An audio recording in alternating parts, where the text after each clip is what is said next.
Afternoon, how's it going? This is driving home, crossing the bridge up to my right there. You might have heard the car go over it just then.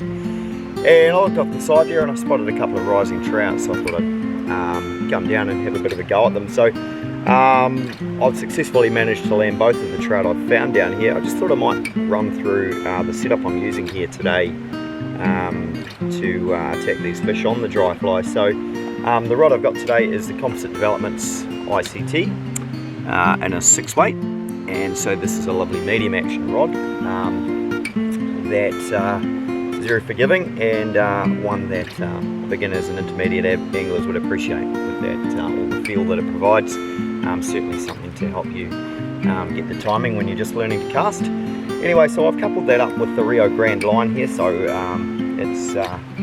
it's one I've used for many years now, and I've really come to love the Rio Grande, particularly on the short casts that we quite often have to perform here in New Zealand. So attached to the end of my line here today, I've got about a 16-foot tapered leader. So it's a 9-foot 3X leader, and to the end of that I've attached about 4 or 5 feet, I guess, of 4X tippet. To the end of that I've attached a very small size 16 parachute style dry. So the key to this dry fly fishing in this kind of still water that we've got here is actually laying the cast down nice and softly in this clear still surface water. If the approach is a little bit rough and ready, then certainly will alert the fish to the presence of the angler. So putting it down nice and softly on the surface of the water is the key to this, and also not over leading a fish.